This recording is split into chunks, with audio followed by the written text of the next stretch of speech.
capítulo 4. Não é uma palavrinha. Creio que uma de minhas obrigações como ministro é orar pelos enfermos. Está alguém entre vós doente? Chame os presbíteros da igreja e orem sobre ele, ungindo-o com óleo em nome do Senhor. E a oração da fé salvará o doente, o Senhor o levantará. Se houver cometido pecados, ser-lhe-ão perdoados. Tiago 5, 14, 15. Contudo, embora a Bíblia prometa curar os enfermos, uma senhora que conhecia ao iniciar meu ministério de cura colocou um fardo bem pesado em meu coração. Ela padecia de um problema de asma que se arrastava há muito tempo. Eu precisei orar muitas vezes por ela e não havia sinal de melhora. Certo dia ela me falou de seus problemas. Profundamente sincera, mas tão desanimada que não conseguia falar sem chorar. Ela disse: "Irmão Gozet, não entendo por que não consigo ser curada. Conheço pessoas pelas quais o Senhor orou, pessoas que sofriam de asma e foram curadas. Se é verdade que Deus não faz acepção de pessoas, por que Ele não me cura?" Respondi: "Não sei porque a senhora ainda não foi curada, mas quero saber tudo a seu respeito." Na mesma hora, ela começou a desabafar o que havia em seu coração. Falou sobre a enfermidade e a impossibilidade de ser curada. "Sofro de asma há muitos anos, mas não consigo ser curada. Já oraram por mim muitas vezes. Outras pessoas, além do Senhor, também oraram, mas não consigo ser curada. Há noites em que as crises são tão sufocantes que chego a pensar que vou parar de respirar. No dia seguinte, depois dessas crises, não consigo levantar da cama. Em outras ocasiões estou bem pela manhã, mas por volta do meio-dia surge uma crise e eu não posso fazer mais nada. Trabalho no escritório e muitas vezes nem chego ao final do expediente devido à dificuldade para respirar. Eu tenho orado, tenho jejuado, tenho examinado meu coração. Por que não consigo ser curada?" Fitei aquela senhora. Tudo nela demonstrava sinceridade. Não havia dúvida de que ela buscava realmente ser curada pelo Senhor. "Senhora Alison, eu quero ajudá-la e creio que Jesus deseja curá-la, mas há uma coisa que a senhora precisa vencer, algo tão grave como esta asma, antes de ser curada." Sua expressão perplexa parecia dizer: "Eu não estou entendendo o que você está falando. Já tentei de tudo." Eu nem sequer esperei que ela expressasse suas dúvidas. Fui direto ao problema. "Posso ser totalmente sincero e falar sem rodeios sobre algo que acho muito importante? A senhora sabe o quanto desejo ajudá-la. A senhora aceitará o que vou dizer como sendo palavras de um servo do Senhor?" Sem a menor hesitação, ela respondeu: "Claro que sim. Vim procurá-lo em busca da verdade e quero que o Senhor me diga a verdade. Ajude-me no que for possível. Se o Senhor lhe mostrar alguma coisa em minha vida que não esteja em ordem, quero que me diga. Não me sentirei ofendida, por favor, diga-me." Calma e lentamente expliquei-lhe.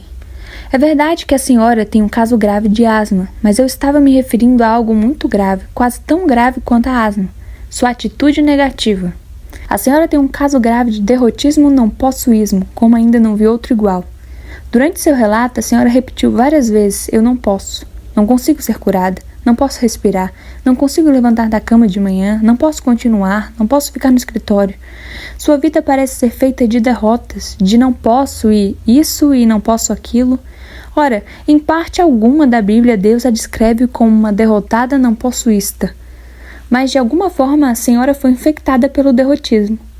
Antes que haja alguma melhora significativa em sua vida, antes que haja cura, a senhora precisa mudar esse não posso, não consigo para eu posso e eu consigo. Deus só poderá agir para ajudá-la como Ele deseja quando a senhora mudar de atitude." Ela não parava de chorar. Por mais comovido que eu me sentisse com o problema e com seu estado emocional, eu não podia interromper o que dizia caso quisesse ajudá-la a abrir a porta para Deus, para a graça e o poder dele. Ela aceitou minhas observações e, ainda chorando, perguntou: "Mas o que posso fazer? Como posso mudar minha atitude?" Abri a Bíblia em Filipenses 4:13 e pedi-lhe que lesse o versículo. Em tom baixo, mas com uma determinação que antes não havia em sua voz, ela leu: "Posso todas as coisas naquele que me fortalece." "Pois esse é o segredo", falei. Em lugar de dizer "não posso ser curada", comece a afirmar: "Em Cristo que me fortalece, posso todas as coisas. Posso ser curada. Posso ficar completamente curada por intermédio de Cristo, que é a minha força e o meu restaurador. Por suas pisaduras estou curada." Não houve uma recuperação instantânea. A senhora Allison havia praticado por tanto tempo o não posso que foi preciso disciplinar-se para treinar seus lábios rebeldes a declarar a palavra de Deus. Meses depois tornei a vê-la. Ela estava alegre e radiante. Ansiosa, contou como Deus efetuara a cura total da asma dolorosa e assustadora que perturbara sua vida durante tanto tempo. Agora vou apresentar-lhe um rápido replay do que a senhora Allison dizia antes de aprender como poderia ser curada. Eu sofro de asma há muitos anos, mas não consigo ser curada dessa enfermidade. Já oraram por mim muitas vezes. Outras pessoas, além do Senhor, também oraram, mas não consigo ser curada. A senhora Allison recebia segundo o que afirmava. Quando dizia não consigo ser curada, ela não conseguia ser curada. Quando declarou posso ficar completamente curada por intermédio de Cristo, que é minha força e o meu restaurador, por suas pisaduras estou curada, então ela foi curada. É preciso admitir que não houve uma recuperação instantânea. Até mesmo pessoas que vêm edificando a fé durante anos nem sempre obtêm recuperação imediata. Mas o que importa é que ela foi curada. A senhora Allison não só recebeu sua cura, no sentido de aceitar a palavra escrita de Deus que diz, pelas suas pisaduras fomos saradas, Isaías 53:5, mas no devido tempo também tomou posse de sua cura física, no sentido de não precisar mais crer na cura porque podia senti-lo em cada movimento de respiração que fazia. Há poder em suas palavras. Concordando com Deus. Andarão dois juntos se não estiverem de acordo? Amós 3:3.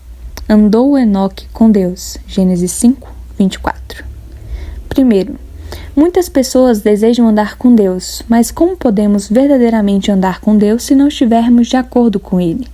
Estar de acordo com Deus é dizer as mesmas coisas que Ele diz em sua palavra sobre salvação, cura, resposta a orações e tudo mais que Ele nos diz. Precisamos entender que Deus não pode mentir e, como Ele não pode mentir, tudo o que Ele nos diz deve ser verdade, portanto, deveria ser fácil para nós concordar com Ele. Segundo a Bíblia, concordar com Deus significa ter fé. Pela fé, Enoque foi transladado para não ver a morte. Não foi achado porque Deus o transladara, pois antes da sua transladação, alcançou o testemunho de que agradava a Deus. Ora, sem fé é impossível agradar a Deus, porque é necessário que aquele que se aproxima de Deus creia que Ele existe e que é galardoador dos que o buscam. Hebreus 11:5-6. Segundo, devemos concordar com Deus que somos o que Deus diz que somos, seus filhos gerados no céu, novas criaturas em Cristo, mais do que vencedores em Cristo. Devemos discordar do diabo que tenta nos convencer de que somos maus, fracassados, covardes, maus cristãos. Devemos concordar com Deus e discordar do diabo para podermos andar com Deus.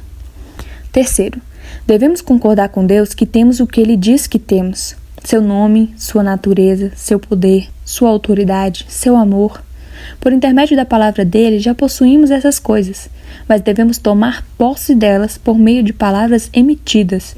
Nós possuímos aquilo que confessamos. Tal como Josué e Caleb, somos donos por direito do que Deus já nos deu em sua palavra, mas devemos tomar posse da terra prometida pela fé. Quarto, Enoque andou com Deus, e nós também andamos, ao concordar que Deus nos deu a capacidade de fazer o que Ele diz que podemos fazer: testemunhar com poder, expulsar demônios, impor as mãos sobre os enfermos e curá-los. Posso todas as coisas naquele que me fortalece. Quinto, se falarmos só aquilo que nossos sentidos ditarem, ou o que um médico, ou o contador, o cientista, seja lá quem for, nos disser, então não estaremos de acordo com Deus. É ao falar apenas a palavra que concordamos com Deus. É uma boa confissão de fé que produz a nossa vitória. Sexto, para andarmos com Deus precisamos discordar do diabo. Jesus discordou dele ao declarar com ousadia: está escrito, quando foi tentado no deserto. Veja Mateus 4 e Lucas 4. Nós também devemos resistir ao diabo com a palavra. Sétimo, devemos andar dia a dia com Deus, concordando com Ele e com sua palavra, porque Ele mesmo disse: com confiança ousemos dizer. Hebreus 13:5-6.